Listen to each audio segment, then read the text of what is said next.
Yang pertama gue akan bahas tentang Dajjal dulu nih. Siapa Dajjal, makhluk apa dia, apa kira-kira sains dan sejarah yang bisa nyambung ke cerita dia. So, Dajjal adalah manusia yang lahir dari pasangan yang sudah nikah lama, tapi udah 30 tahun dia nggak punya anak. Lahirlah si Dajjal ini.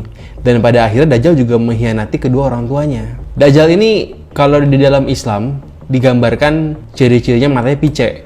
Jadi sebelah itu agak-agak buta gitu. Dan semua orang mukmin nanti di akhir zaman akan bisa ngelihat di jidat dia, akan bisa baca ada tulisan kafaro, kafir. Lu mau lu illiterate, mau lu nggak bisa baca, mau lu nggak ngerti bahasa Arab pun lu akan bisa baca kalau lu memang merupakan seorang mukmin gitu. Dan Dajjal ini sebenarnya entah bagaimana tidak diceritakan dalam Al-Quran. Jadi cerita Dajjal semuanya based on hadis. Kenapa? Ada yang bilang karena Dajjal ini orang jahat, jadi dia nggak diceritakan di Quran. Tapi sebenarnya orang jahat juga banyak yang masuk di Quran. Contohnya Fir'aun. Nah, kenapa? Ada yang bilang karena Dajjal ini merupakan masa depan, jadi dia nggak diceritakan di Al-Quran.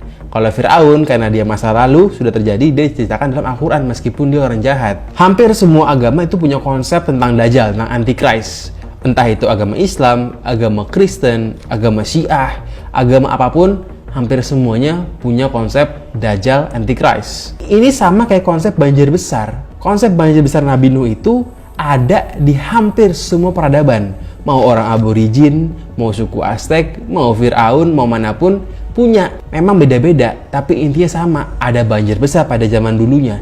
Nah, Dajjal ini sama. Hampir di semua agama ada sebuah konsep tokoh jahat yang nanti akan dikalahkan oleh Mesias gitu. Nabi juga berkata bahwa tidak ada yang bisa membunuh Dajjal, tidak bisa. Mau lo itu badannya segede gorila pun nggak bisa bunuh Dajjal, karena Dajjal itu tidak bisa dikalahkan. Yang bisa membunuh Dajjal hanya satu orang, bukan Imam Mahdi, hanya Isa Al-Masih, hanya Yesus Kristus yang bisa membunuh Dajjal.